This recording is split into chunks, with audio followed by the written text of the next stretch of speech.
Peace and all good. Welcome to all of you. This is one of our webinars organized by Justice, Peace, and Integrative Creation Office of the Franciscan Order in Rome. And today we are having a presentation on mining and the Amazon. I would like to begin with a short prayer. Creator God, holy mystery in the heart of your creation, we thank you for the opportunity to come together on this webinar. You are the source of all that is true, good, and beautiful. We praise you for the splendor that we see in the Earth's community of life, especially in the Amazon, that is so rich in diversity of plants, animals, microorganisms, ecosystems, and especially in the hundreds of indigenous tribes that call Amazon their home. And yet the human beings are destroying the green cathedrals of your glory, poisoning the Amazon River and the people that live there. Complicit in the structural, racial, and environmental injustice, we come to you asking you, Jesus, to help us to see what's happening and why. Help us to see through your eyes, not only the problems, but the solutions.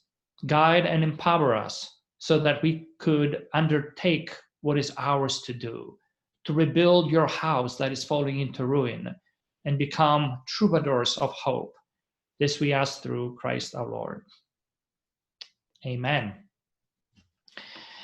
Well, we have structured our webinar in such a way that we'll begin with the main presenter, Brother Rodrigo Peret from Brazil, who is going to speak for about 20 minutes. Then we'll have about 20 minutes for Q&A, and then we're going to segue into two panelists, Sarah duPont, who is an award-winning humanitarian, educator, and filmmaker, as the president and founder of the Amazon Aid Foundation. Sarah has worked on, co-directed the award-winning film River of Gold. I hope that many of you have had a chance to see it. And the other panelist is Susan Egan Keane, the Senior Director of Global Advocacy in National Resource Defense Council's international program. So now we are going to focus on the presentation of Brother Rodrigo Peret. Rodrigo is a Franciscan friar. He used to work in the Justice, Peace, and Care for Creation General Office of the Franciscan Order in Rome as the director of the office, and is an animator of Justice, Peace, and Care for Creation of the Franciscan Custody of Sagrado Coração in Brazil. He dedicated his religious life in social and ecological justice movement and has been deeply involved in the people's movement against destructive exploitation of global mining industry and for human rights of Aboriginals. He collaborates with many Latin American international organizations such as Churches and Mining, People's Dialogue Network, JPIC Commission for the ISG,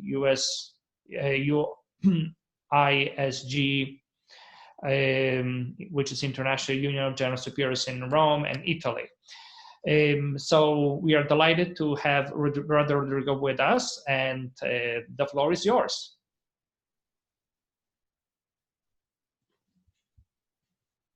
Thank you. First of all, I say thanks for the opportunity and the possibility to talk, to reflect, and also to dialogue with Sarah and Susan, and to all those who are watching and listening.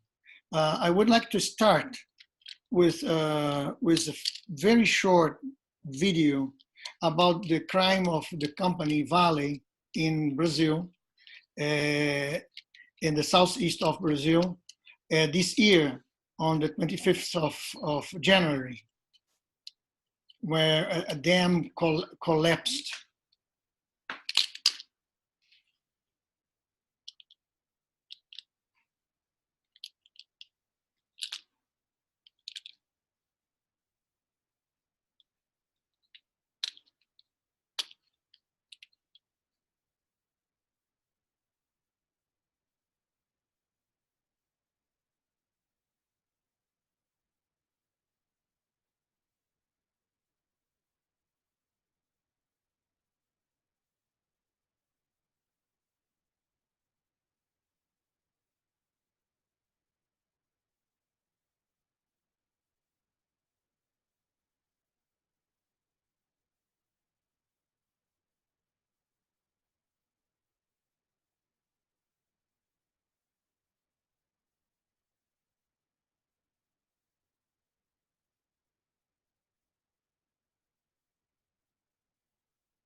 So we dedicate this time together to the memory of the 272 people killed in this crime, and plus 22 killed 4 years ago from an operation from this in a tailing dam from the same company, Vale, in the same state. Please, we should let's start talking a little bit and reflecting. The idea is to just to give to highlight some points that I feel it's important for us to, when we reflect.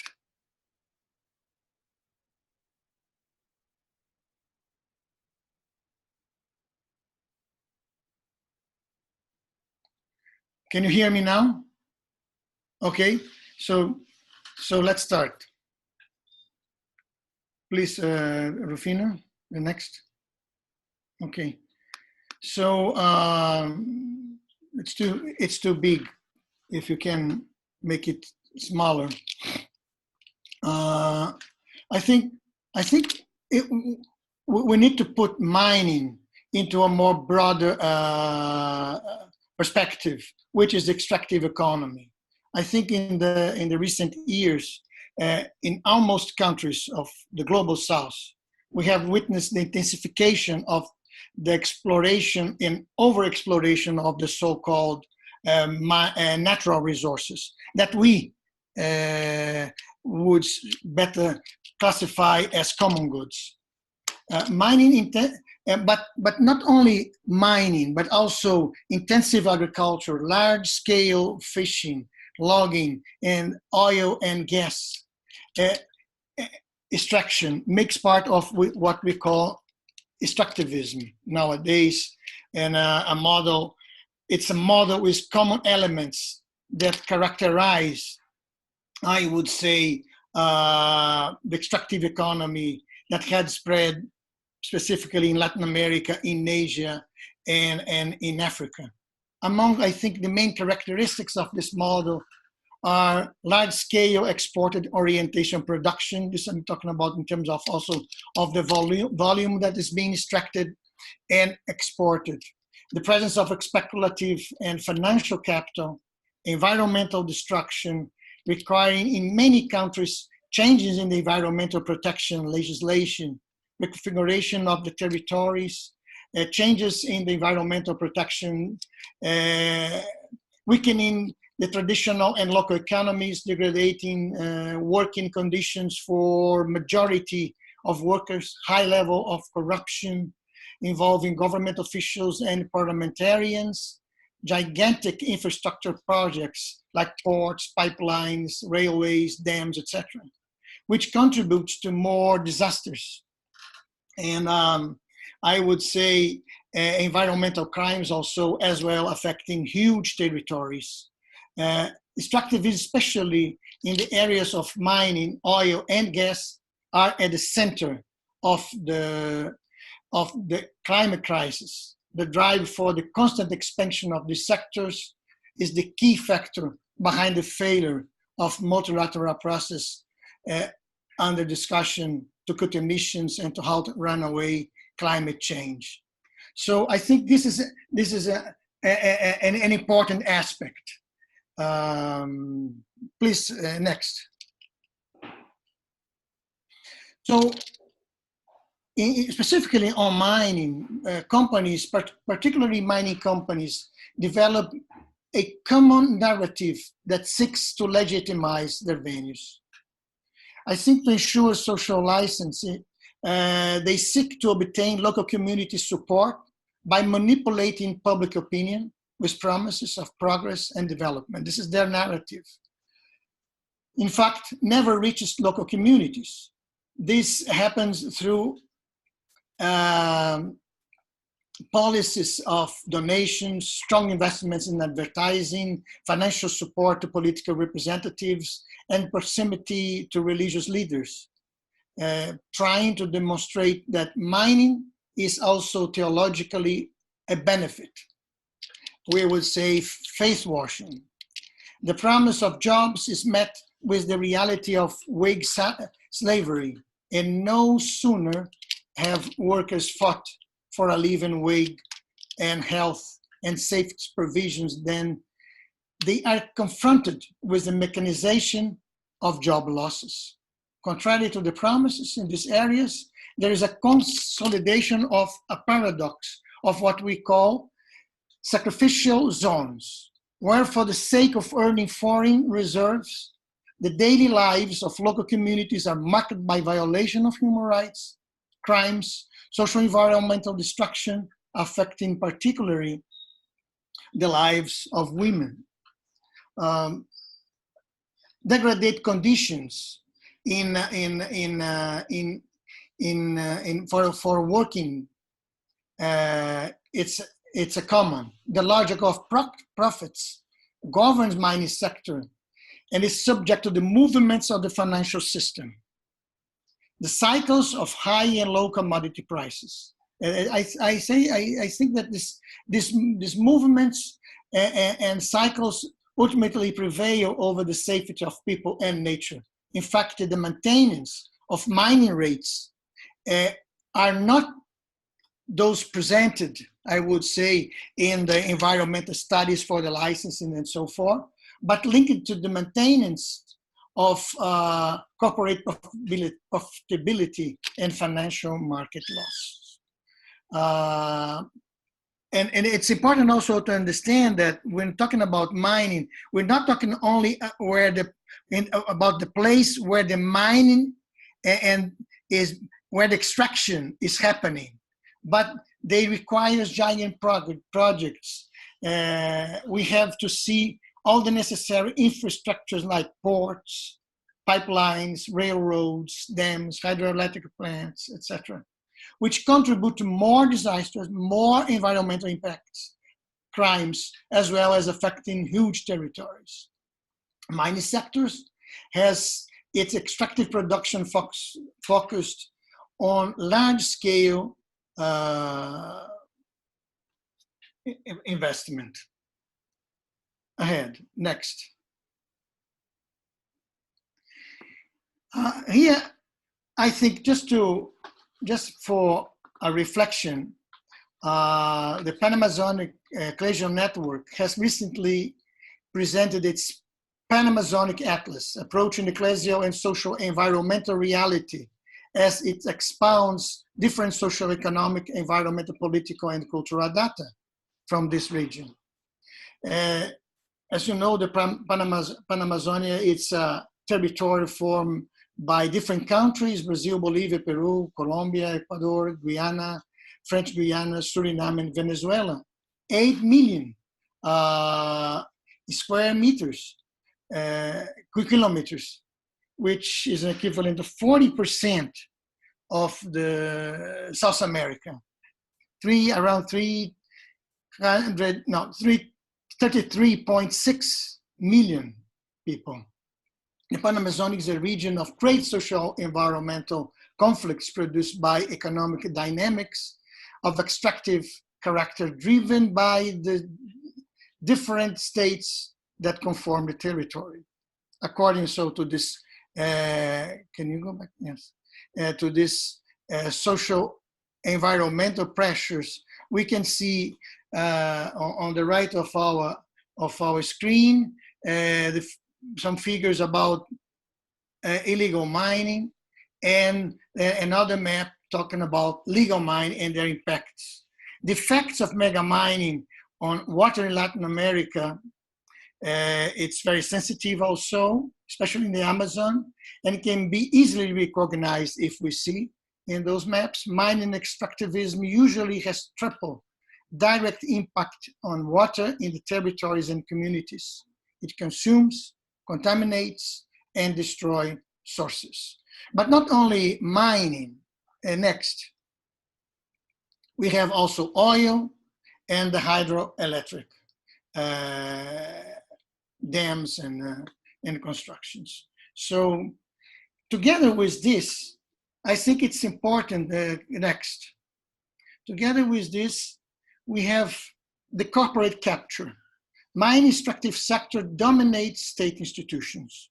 This is a reality in many places in many parts of the world, and a series of corporations neglects bureaucracies and disregard for human rights and the environment are not exception, but characteristics of the mining model, which are reinforced by impunity.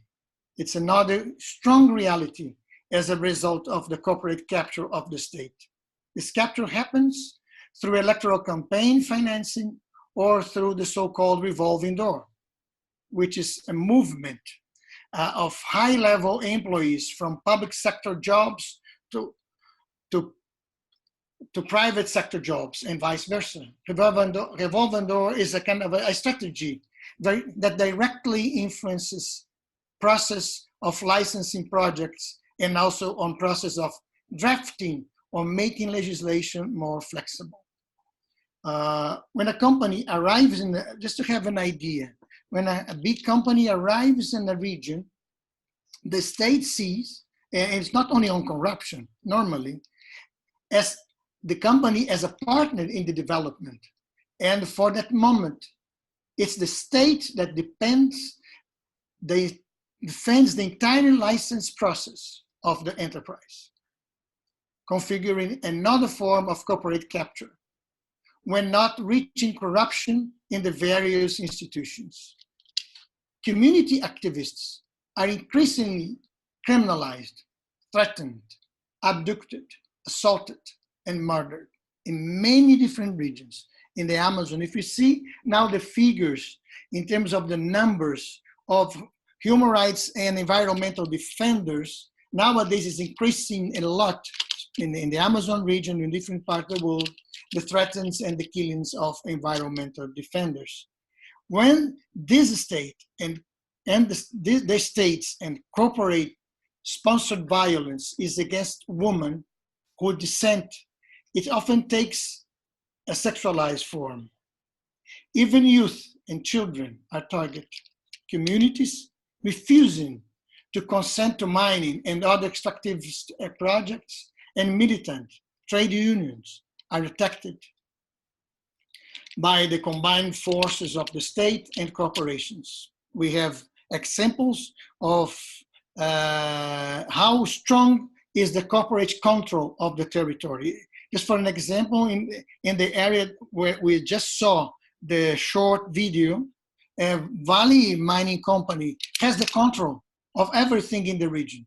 It's like you commit a crime, but the scene of the crime is controlled by the one who perpetrated the crime. Generally, the space for resistance is deeply threatened and being closed down. There is also a huge program from the mining companies to change the narrative. And from the 2012 especially, they start talking about mine industry. They don't like to talk about extractive as an extractive activity, but more as an industry, even though they don't produce anything, because to produce a mineral, it took thousands and thousands or millions of years to have this. But anyway, they talking about now the mining company of the future. They talking now about a new narrative, and especially so they're going towards the academic sectors to legitimize mining as an alternative to development, but also lobbying the churches, especially Catholic Church, Anglican Church, and the Methodist Church. This process started in 2013 with different meetings, and they just initially separate. And this year, I participate of the meeting of this year because I was invited to take an affected person from the disaster, criminal disaster that happened. And we had there the presence of the president of the ICMM, from the Association of the Mining Companies of Canada, Australia. The Chinese were present, and there's a strong lobby in terms of dialogue and trying to propose. Now they are asking for the next round tables to invite also governments, which I think it shows that they're trying to build parallel negotiation tables that are, and this is very, very dangerous. Of course, the dialogue is important. People are willing to dialogue, but in their places, in the territories where they've been targeted and suffering, and also with the different movements, organizations that are struggling there. Next. So, of course, with this, in this scenario, there's a strong resistance. The resistance is growing with other difficulties. Local struggles have been growing around the world, with resistance from population directed or indirectly affected by mega mining projects, like workers, indigenous peoples, traditional communities, peasant communities, social environment movements, people's lawyers, and other human rights defenders, NGOs and environmentalist grassroots networks. So a framework of a great social and political conflict has been consolidated, which often criminalize social movements as well as the leader who defend the territories. We can give some examples, like Berta Cáceres in Honduras, Bazooka Habdebe in South Africa. They are not isolated cases. If we see in terms of South America, in the Amazon, indigenous people are paying the resistance with their lives.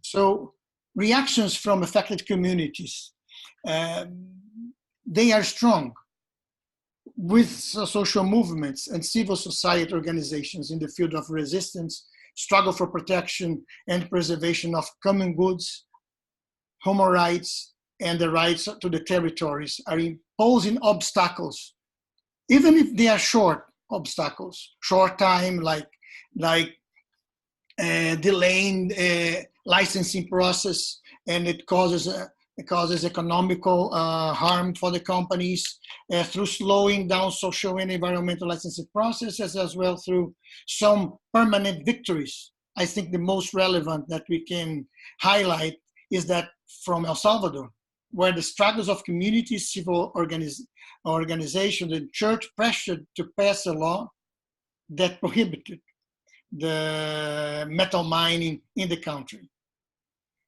So, especially, I would say, the indigenous people, peasant and small-scale farmers, community, and others are struggling. Another issue that's very, very strong is the claim to the right to say no.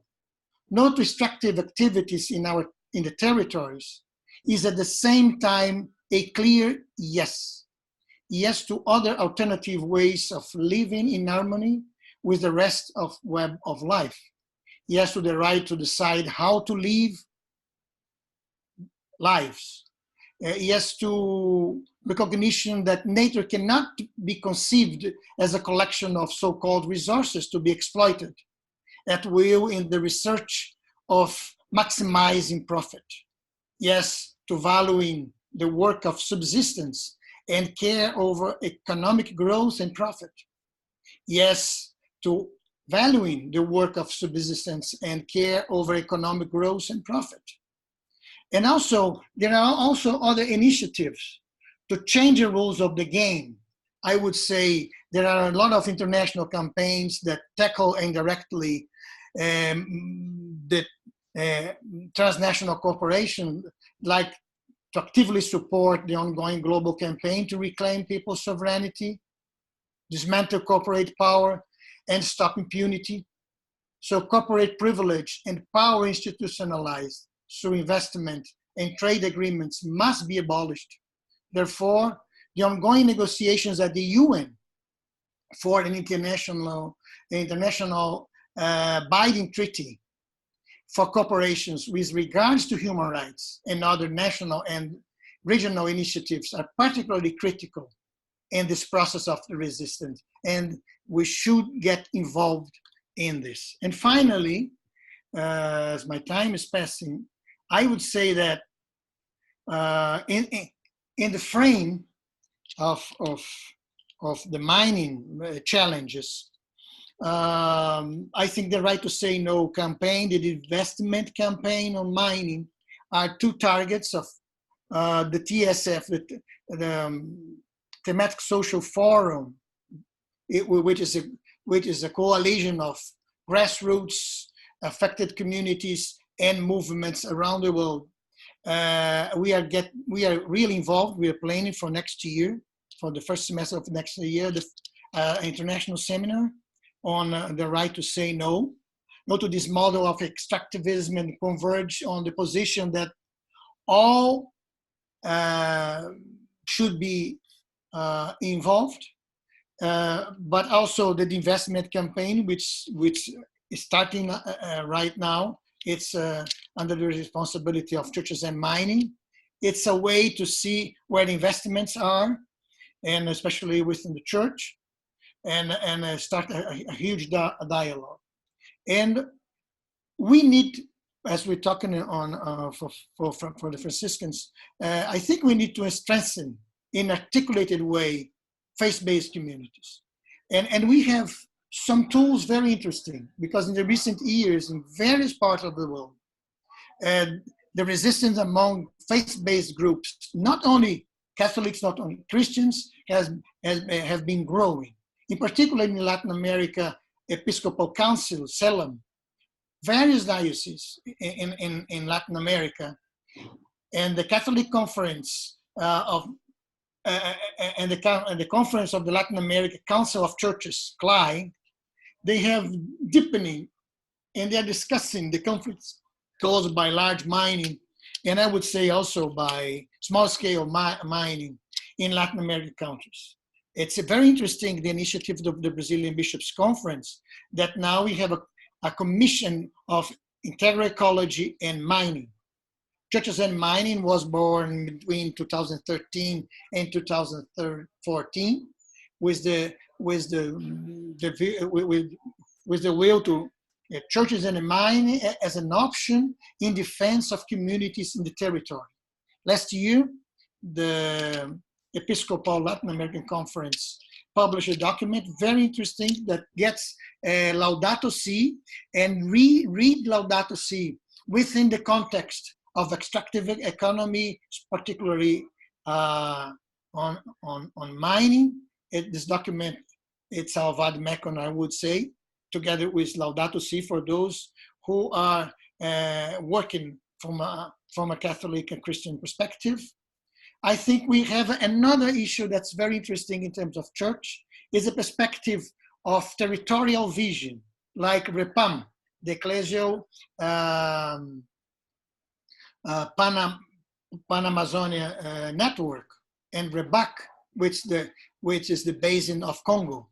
So instead of looking our territories from a diocese perspective, we see from a more broader perspective, from river basins, from the text and the territories. So we see the territories not only as a physical, but as a social and all the elements that happens in the territory, but also the territorialities, which are the moves and the changes that happens in a territory during a period of time. So, and specifically for consecrated religious life in the Catholic Church in the recent years, the promoters of the JPIC, of various religious congregations, are concerned for environmental justice. This concern is growing in terms of extractives, but specifically also on mining. So at a grassroots level, many religions became involved in issues related to mining, social impacts, and the mining sector model of that is running the economy. So sharing life in contact with people that are struggling for life, and responding to these challenges. We just held in the end of September, right before the Synods of the Amazon, a JPIC seminar on mining specifically for JPIC animators to see how can we encourage pastoral work from an integral ecology perspective as a cross-cutting axis.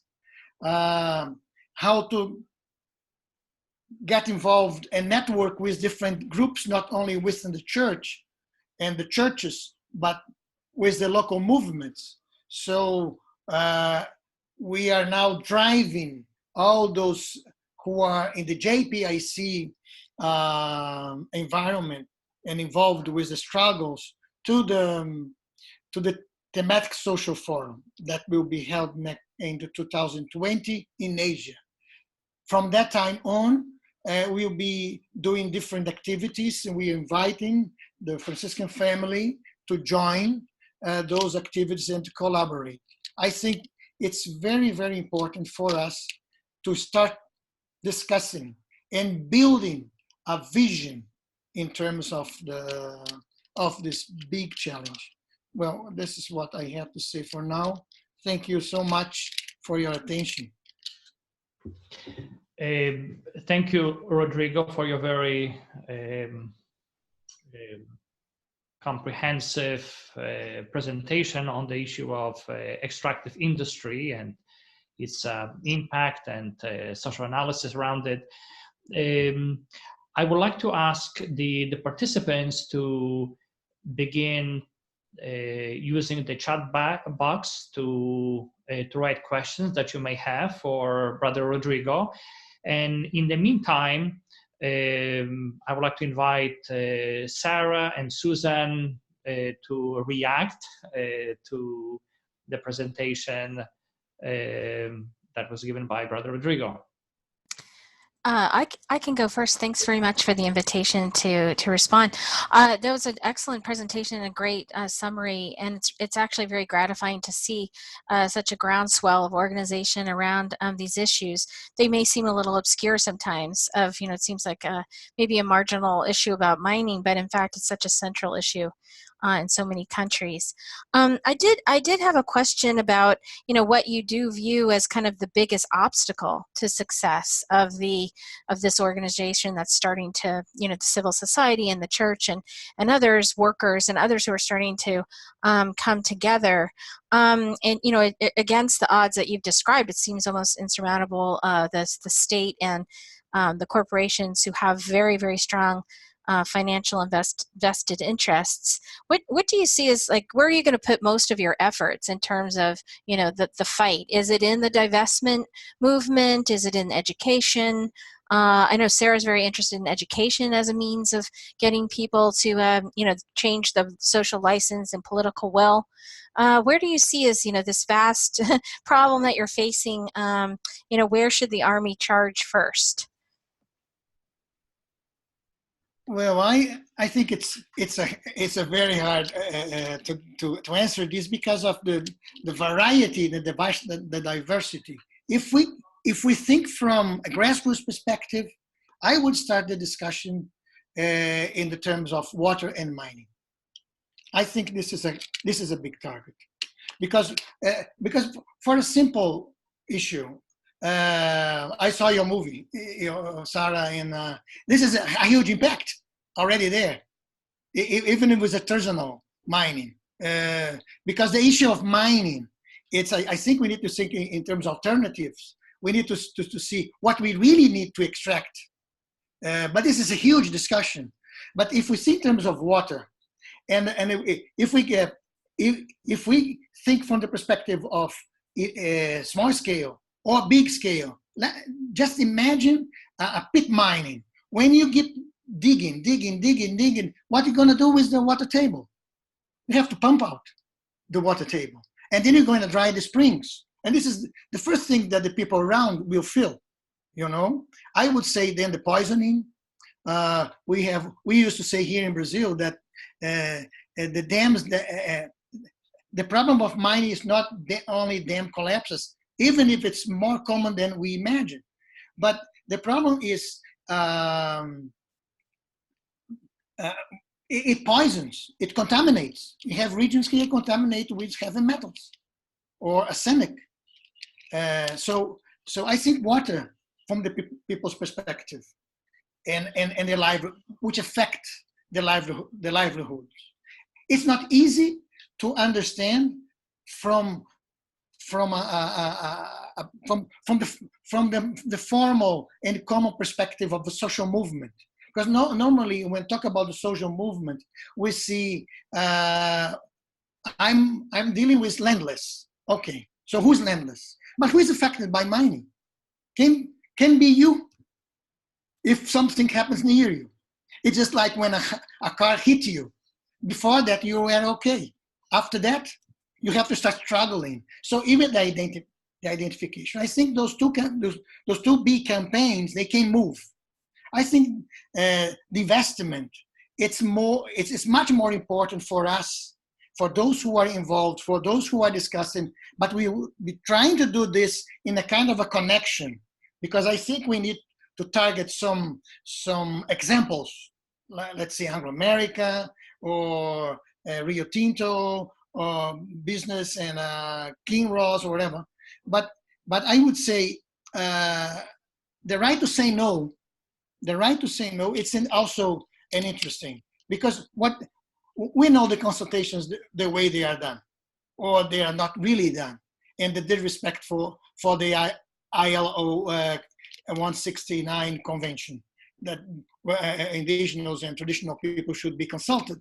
It doesn't happen. But we need to empower. If we don't empower the people in the territories, even to seek for alternative just transitions, and also to seek economic diversity, because the other issue is the mining dependence. Rodrigo, Mm-hmm. I would like to segue to any question or comment that Sarah may have, and then we'll open up the floor to the participants. Well, thank you, Rodrigo. That was a really great presentation and very informative and passionate. We're very lucky to have you working on this. I think that a lot of the large scale issues actually are similar to some of the small scale issues. I think that we should all be having dialogue together. And I like the fact that you were talking about working with different organizations that are working in the space. There are a lot of people that are working in the space. One of the things that I think could be helpful is that I actually have, if we're talking about the Amazon specifically, there was a paper that was written by the best Amazonia scientist in the world that was given to the Pope recently for the Amazonia Synod. And I actually have that paper with me. I mean, I was given that paper, and it's very interesting because it lays out how to protect the Amazon as a system. Because if the Amazon right now is at the tipping point. We're actually in the tipping point of the Amazon. But what's sort of interesting about this paper is that a lot of what the scientists put together are not only some of the problems that we are experiencing, including mining and just deforestation in general, but some of the solutions of what we can be doing to live in the Amazon in harmony and keep the Amazon standing for the future generations. Because as I said, we are losing it. So that's one thing I would love to share with the Franciscan community. I think if you were to look at that and with what you're trying to do and the discussions and your strategies, it would be great if you could look at that. The other thing that I think could be really interesting to look at is the sustainable development goals that the UN put together. That I know that there's discussions now with people in the jewelry sector and in the mining sector of what are some of the strategies that we can be looking at to follow the course of the SDGs. That's one thing. And I think that, it's a huge problem. A lot of the corruption and everything that's happening on all levels from small scale to large scale needs to be really looked at. And I think awareness is key. People need to understand what's happening, because if we don't know what's at stake of what we're about to lose and how we're gonna be engaging in solutions. Thank you, Sarah. And we have a question from one of the participants, Jason from Silver Spring, Maryland, who writes, for those of us outside of the Franciscan community, what are some of the action items by which we can begin to contribute to or become involved in resistance efforts? Who would like to respond?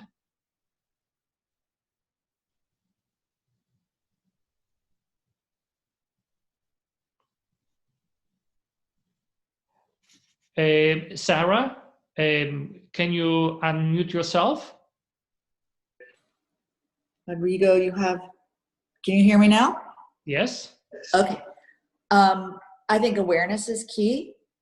People need to understand the problem, and I think learning to be a better consumer is key. To know where all your products come from. You can share, learn about it, be a better consumer, ask questions about, in this case, how to purchase your gold, support organizations that are working on the ground to help mitigate this issue, and that would be a good start. We actually have a whole lot of information in Amazon Aid of how to be a better consumer, especially with gold, but just in general. And actual companies that are destroying the Amazon, you may want to take a look at those and make sure that you're not purchasing items from those particular companies. Susan, I don't know if you want to add to that, or Rodrigo. I have to admit, I think it's a difficult matter for individuals to use. Although I agree with what Sarah said, being aware and as best possible, really trying to be very vigilant about who you buy your products from, especially things that are, really valuable and you're going to have for the rest of your life and that are symbolizing, the love of your family and that sort of thing. It's worth the effort to really try to figure out where your gold is coming from, for example. But I do think it's difficult because gold is a commodity that's sold worldwide and it's really hard to trace. And, at the end of the day, these are very larger issues about, as Rodrigo was describing, sort of corporate, capture of governments, and really trying to support organizations that work on justice and democratic control of countries, and working on these movements, contributing to those organizations that are working on the ground, I think is a more systemic way to really help with the resistance, because at the end of the day, this really does become an issue of governance and corruption and those things. While we can try to not spend our money on people who are corrupt, it's really hard for any individual to do, and what we really need is to support those people who are engaging deeply in systemic change. So that's, find out who those organizations are and really educate yourself about them and really try to support them. Yeah, I agree. I think awareness is the key. But I think, but then for us to start realizing our standard of life, our behavior, and all this, I remember that during the Temat Social Forum in Johannesburg, it was held last year in November. Someone said during the forum, we do not live to produce, but we produce to live. Normally, it's what's happening. It's completely opposite. But I think information, it's a key. It's a key, because imagine what's happening now in Latin America. I would just get the case, so for not many confusions, but of Brazil. It's dismantling everything. All the human rights system, it's already dismantled. But the license system, it's huge, the flexibilization and the dismantle of the environmental protection legislation, because there's a kind of a voracious, so the capital is not a person, but it's very hungry. It wants everything. So it's necessary for the people to understand we live on a very complicated world nowadays. We have a huge ultra neoliberal wave and very conservative way of looking to the things. A lot of people even doubting about climate change, about so many things, and we think this thing is not growing. It's growing. And what's worse in Latin America is the participation of the new Pentecostal movement, fundamentalism, Christian fundamentalism, but not only at the evangelical churches, but in sectors of the Catholic Church. I think we need to reflect. I think the issue of common goods, but when we say common goods, we not say common goods just for the humanity, but common goods for the environment itself. Nature has the right to have to exist, and I tell you, because it's necessary even for us. But normally, everything is, the common goods are seen as natural resources, ecosystem. The nature is a capital, and investment are the fluxes. It's so incredible. They put prices on photosynthesis, because when we talk about carbon trade. Rodrigo, Yeah? there is Scott Wright who wrote a comment, a question that I would like to share with you and other participants, and then Susan would like to make a comment, question. So Scott Wright from Washington, D.C. writes, one hopeful strategy is to identify mining companies and demands of local communities. Example of Institute for Policy Studies defending the Santa Marta community in El Salvador in their demand against OceanaGold at the World Bank Tribunal. And the people actually won. Another example, Scott writes, is Rights Action in Canada, defending the Guatemalan community damaged by Canadian Mining Corporation with a demand in Canadian courts against Hudbay Minerals. Comments before we transition to Susan? Does it resonate with you? Yeah, I think it's right. I think we need to target the companies. We need to see the relations of the companies with the country and where we live. And I would say for those in the US, for those in the European Union, and to force a little bit the Congress and their parliaments to get more involved in the Biden treaty discussions that are happening at the UN in Geneva, and to participate more. I know the problems that happen is facing the US with this government of Trump, but I think we need to, because we need to have international instruments to criminalize the companies. Yeah, thank you, Rodrigo. Susan, you are an internationally known advocate for reducing global mercury pollution, particularly in artisan and small-scale mining. What is it that you would like to add, focus on specifically on that issue? Yeah, thank you for that opportunity to comment on that. You know, it's interesting to hear the conversation about large-scale mining. While there are commonalities, as Sarah has mentioned, there are really some different characteristics often of small-scale mining. I want to point out that small-scale mining is actually contributes the largest employment in the entire mining industry. Like the vast majority of workers in the mining industry are employed by the small-scale mining industry. And small-scale mining in most parts of the world is a poverty-driven activity. So it adds this dimension of, you know, it's not just, you know, rapacious corporation coming in and you know, imposing their will on communities. Often in the case of small-scale mining, I would say maybe in the majority of the cases of small-scale mining globally, the communities themselves are engaging in this activity as a means of escaping poverty. And in many countries, it's actually a very traditional activity that they've done for hundreds, if not thousands of years. Really, in my interest of trying to reduce mercury use, which is a traditional way of extracting gold, you know, we have to be really sensitive to those dynamics. Not to say there aren't people who are rapaciously exploiting those workers. For sure there are. But there is also this huge community of small-scale workers who are really just trying to earn a living and support their families. And in the interest of peace and justice, you know, we really have to take into account that that dimension exists in mining. It's not just it's not the only story that there's, you know, big corporations that come in. That's for sure true, and I understand and fully support your work on that. But it is also true that there's a lot of community level mining. There's indigenous groups, many parts of the world, who are themselves traditionally miners.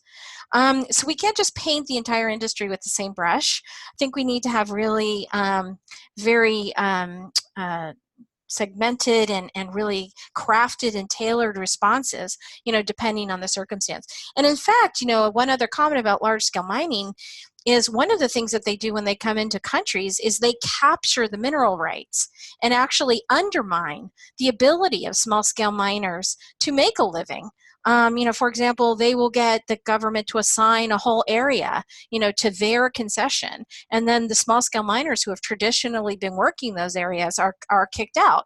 And then they act, you know, the press and others, you know, characterize those people, you know, demonize them and characterize them as illegal miners, etc. When in fact they've just been carrying on what they've been doing, you know, if their grandfather did and their grandfather before that. And what really happened is the large-scale companies trying to come in and undermine the rights of those traditional communities to those mineral rights. So there's a very complicated dimension, including with mercury use, where we really want to do it in a way that supports and respects the livelihoods of traditional miners, but also tries to really help them get rid of this terrible poisonous practice of using mercury and other kinds of destruction of the environment at the same time. So I just wanted to add that perspective that it's a very complicated picture out there when it comes to small-scale mining. Susan, are there any viable alternatives to the use of mercury? There are, for sure. There are a lot of different methods, without getting too technical, but there are methods that can be employed at the small scale level. The problem is that those aren't the traditional methods. So there needs to be a lot of education, there needs to be a lot of outreach, support, technical assistance to those communities.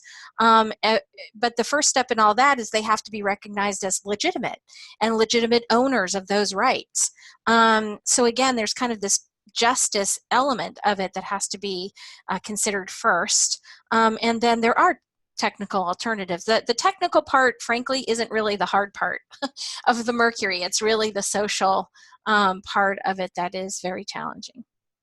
Mm-hmm. Mm-hmm. Can I just say something, add to this? Because I think, as Susan was saying, there as much as 90% of the small scale sector are working in artisanal mining. So it's really an important topic. And Susan and a team of amazing people. There's a lot of people working in the space, but I particularly like working with Susan and her team because of what they're doing with the Minamata Convention and something called Planet Gold, which they are launching with the UN. And I think it's the Franciscan family could be really super important in this conversation with large scale and small scale, and we could come up with some really great solutions and working with the science, etc. I really, and education is really, really important in all of this on the ground and as a consumer, etc.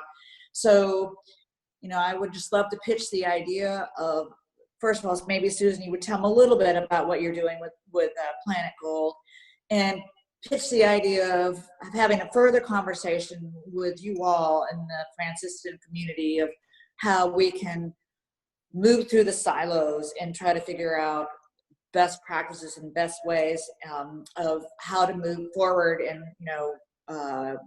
and see if we can make things better. Because I am totally in agreement with you, Rodrigo, that it's not okay to be destroying our common home, and we need to be living in harmony with nature. And whether we're practicing prudence or whatever it is that we need to be doing, we need to be starting now, because we're going to lose our planet as we know it. So I would just love I know we're running out of time, but I would love to have Susan just talk a little bit about Planet Gold, and then maybe moving forward, we can further the conversation with your community. We only have, there are 2 minutes left, so I would like to bring it to a closure. And before that, Sarah, I just want to congratulate you on the wonderful work that you have done with this, the film River of Gold. Those of you who have not yet had a chance to watch it, please consider doing that and sharing it in your faith communities or in the school to increase the knowledge of what is going on. And I hope that we will take advantage also of the materials that are available in a Zoom group chat. There is a copy of the webinar that of the slides that we had, and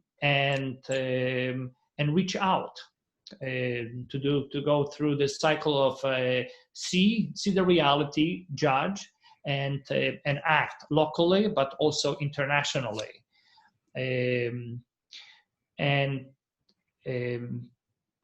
I would like to thank all the panelists, and certainly my brother Rodrigo, for participating in this webinar, and for all those who join us from the United States and other parts of the world.